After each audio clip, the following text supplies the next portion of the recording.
Federal Drive is presented by GEHA, Government Employees Health Association, proudly providing health and dental benefits to federal employees and their families. Visit GEHA.com. More than a year after a government-wide return to office mandate, federal employees are reporting lower productivity, diminished morale, and increasing strains on their work-life balance. A recent survey conducted by Federal News Network finds that many feds are experiencing distracting workspaces, long commutes, and inadequate resources. Here with more on the latest survey results is Federal News Network's Drew Friedman. Drew, thanks for joining me.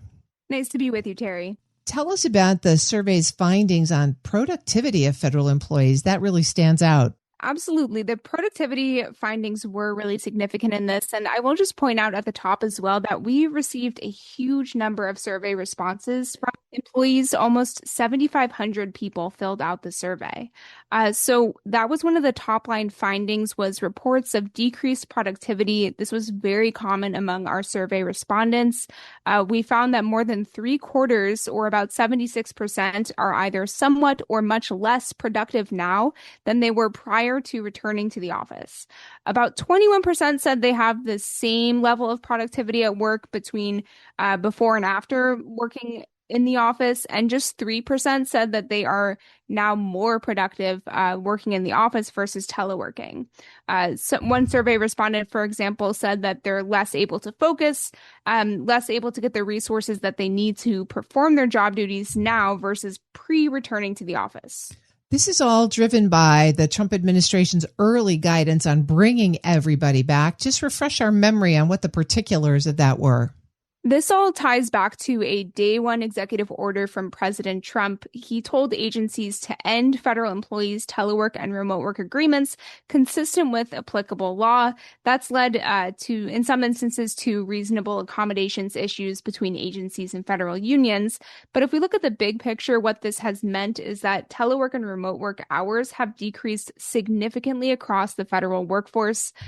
Data from the Office of Personnel Management shows a more than 75% decrease in telework and remote work hours between January and October of 2025. Trump administration officials have said it's meant to boost productivity, boost collaboration, to have everyone in the office together. But the survey findings that we have from just recently, earlier this year, show that a lot of federal employees are pushing back against that sentiment and saying that actually returning to the office has accomplished the opposite of those stated goals. And when they brought everybody back last year, there were a lot of concerns about the physical workspace and crowding and access. How are folks feeling about that a year in? It really depends on the individual situation. In some cases, those earlier issues have subsided.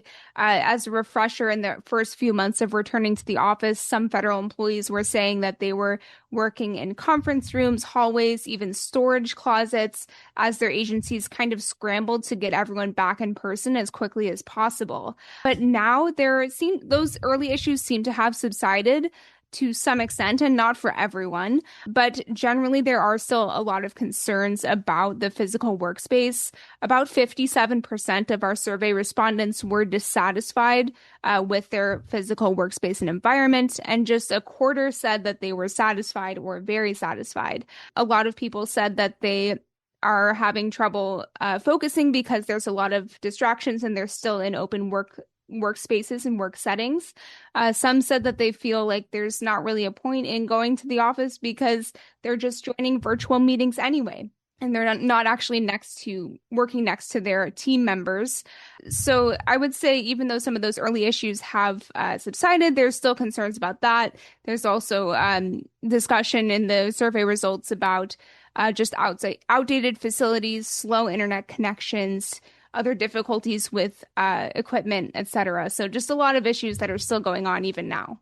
And maybe not a surprise in the greater Washington, D.C. area, but the commute really seemed to be a big issue for folks in their responses. What did they have to say about it? Absolutely. The commute was definitely a top concern from survey respondents as well.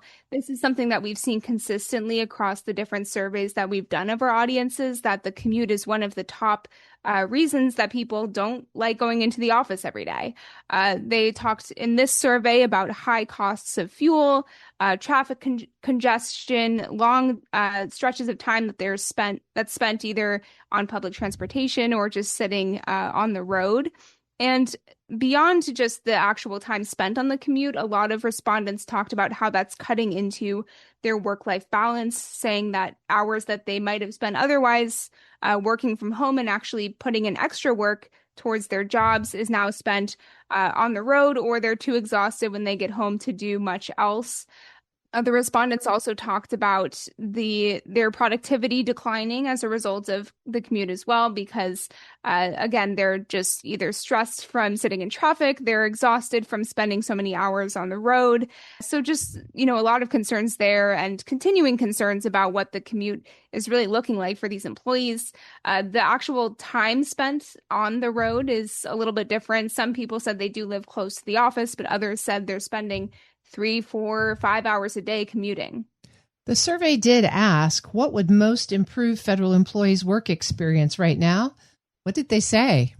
This was a really interesting question, Terry, because what we did was have a list of options of asking federal employees what would make your in-office experience better, and respondents could select multiple options here.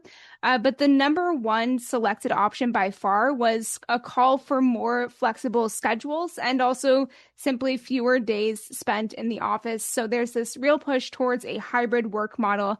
That's what we had prior to this Trump administration, and it seemed to work well from a lot of federal employees' perspectives. Then below that, you had a lot of people say that an easier commute would improve their experience. For example, if they lived closer to the office. Some also talked about the better team collaboration efforts. So as I mentioned earlier, people having concerns that there's no real reason to be in the office. So they said if there is a real purpose for in-person collaboration and coordination between teams, then that they would feel like maybe at least there's some reason that they are there in the office instead of just sitting on their computers all day. And Drew, where will this information go? Do you think that decision makers in the Trump administration are going to take it on? I would say that's not very likely. They seem to be drawing a very hard line here about returning to the office. I think that's been very clear in the way that a lot of agencies are handling reasonable accommodations requests and looking for other ways to maybe try to work with employees rather than approving any telework requests, even if employees have medical conditions or disabilities that they're asking to be able to telework for that reason. So I don't imagine that these survey results are going to necessarily change the Trump administration's mind, but it is a solid data point to show that a lot of federal employees, at least that responded to this survey, are really feeling down with morale, down with productivity after returning to the office last year. That's Federal News Network's Drew Friedman. Drew, thanks for sharing this information with us. Absolutely. Thank you so much. You can find more on the survey results at federalnewsnetwork.com.